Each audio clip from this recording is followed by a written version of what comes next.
Esiet sveicināti, godātie skatītāji!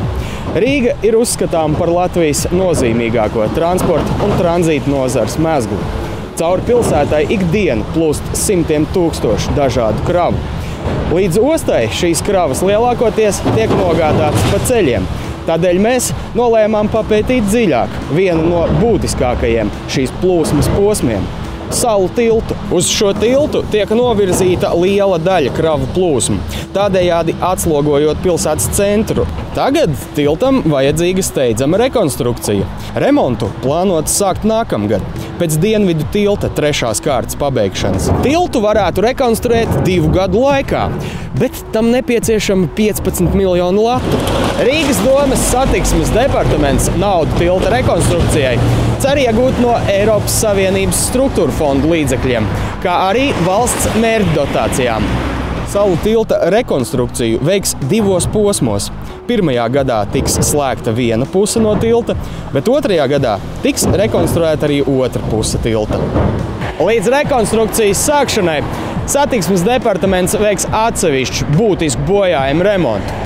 Jau šobrīd ceļa posmā pār Bieķengrāvi notiek asfalta seguma atjaunošana, un drīz arī oktobra beigās tiks atklāta Dienvidu tilta 3. kārta. Šodien raidījumā iztirzāsim tēmu par pasažieru pārvadājumiem. Kā izrādās, jau pavisam tuvā nākotnē pasažieru pārvadājumi varētu tikt cieši saistīti ar kravu pārvadājumu nozari. Pirms daudziem gadiem Latvijā pastāvēja sistēma, ka zaudējums nesošo pasažieru pārvadājumu nozari subsidēja ar ienākumiem no dzelzceļa kravu pārvadājumiem. Tomēr pēc Eiropas Savienības iebildumiem šī prakse tika izbeigta.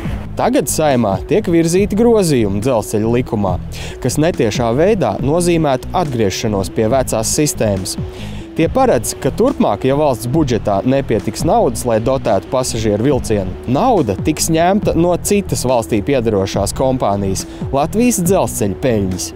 Tā 2012. gadā Latvijas dzelzceļš nopelnīja 17 miljonus latu, no kuriem nedaudz mazāk kā 14 miljonus samaksāja dividendēs. Idejas atbalstītāji uzskata, ka daudz labāk Latvijas dzelzceļa peļņu būtu novirzīta dzelzceļa nozarei un pasažieru pārvadājumiem, nevis iemest kopējā budžeta katlā.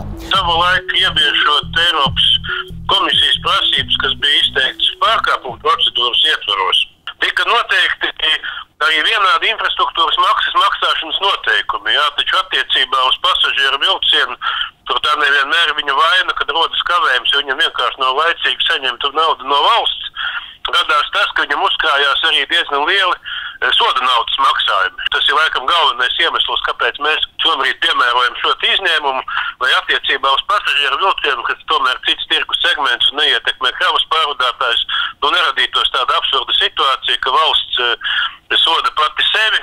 Tas nekādā gadījumā nenozīmē, ka līdz ar to dzelzceļa infrastruktūras pārvaldītājs saņems kaut ko mazāk, jo vienlaikus šo fleksibilitāti, kas ir trīspusēji vienošanās faktiski iesaistot arī valsti, nodrošināt šo līdzsvaru starp infrastruktūras pārvaldītāju ieņēmumiem un izdevumiem, kas viņam rodas saistībā ar šiem vilcieniem. Tomēr ar šo ideju ne visi ir viensprātis.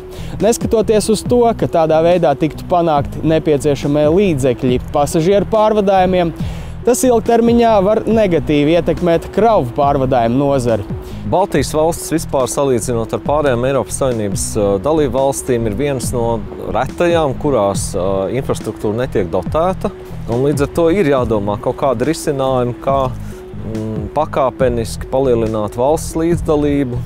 Protams, valsts ir īpašnieks un viņi var darīt ar savu naudu, ar saviem aktīviem visu, kā viņi uzskata.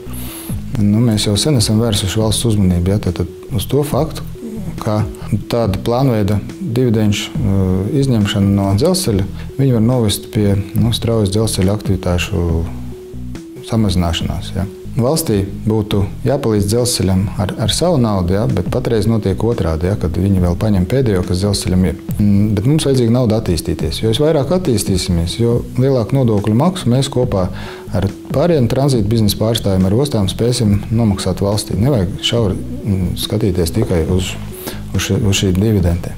Visas šīs sliedzes un šie ceļi un šīs signalizācijas, kas ir uzceltas par Eiropas Savienības fondu naudu, ja viņas kādreiz arī novecos, būs jāatjauno, jā, un vai nu to mēs varam darīt no peļņas, vai arī ar kredītiem. Ja mēs bezgalīgi šos kredītus nevaram ņemt, viņi arī ir jādod, jā, un ja valsts uztur ceļus par savu naudu, tad principā viņiem tas pats būtu jādara ar dzelzceļiem. Tagad grozījuma liktenis ir Saeimas rokās.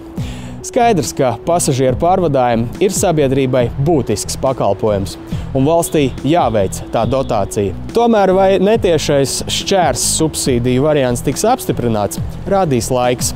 Speciālisti uzskata, ka par šo jautājumu vēl tiks lausti daudzi šķēpi.